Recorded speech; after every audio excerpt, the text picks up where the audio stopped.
अलैहिस्सलाम पर भी जादू हुआ है जी। इमामुल अंबिया अलैहिस्सलाम पर भी जादू हुआ है।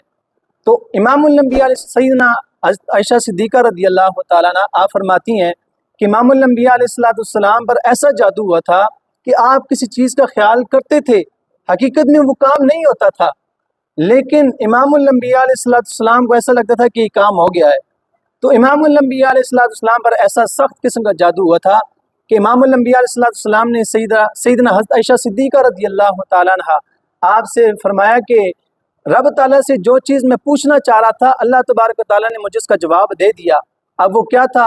इमामुल अंबिया अलैहिस्सलाम ने फरमाया कि दो शख्स आए, एक मेरे सराने पे खड़ा हुआ, दूसरा पाँव की तरफ खड़ा हुआ, और ये एक शख्स दूसरे से कहता है कि इन साहिब को किस चीज़ की बीमारी है। दूसरा कहने लगा कि इन पर जादू हुआ है। तो वो कहने लगा कि ये किसने जादू किया है?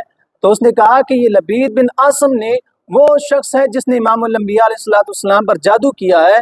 तो इसी तरह फिर वो कहने लगे ये जादू कहाँ है, ये किस चीज़ से जादू हुआ है?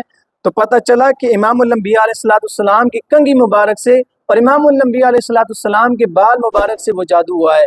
तो जब इमामुल अंबिया अलैहिस्सलाम ने जब ये बात हज़रत सैयदना आयशा सिद्दीक़ा रज़ियल्लाहु ताला अन्हा आपके सामने रखी, तो आपने फरमाया कि ए आयशा, वो जिस कुएं के अंदर ये तावीज़ मौजूद था, ये जो अमलियात वाला जो सिलसिला जिस कुएं के अंदर मौजूद था, तो आपने फरमाया कि उस कुएं का पानी इतना सुर्ख था कि अगर मेहंदी को निचोड़ा जाए, जितना सुर्ख उस पानी का कलर होता है, उससे ज़्यादा उस कुएं का पानी था।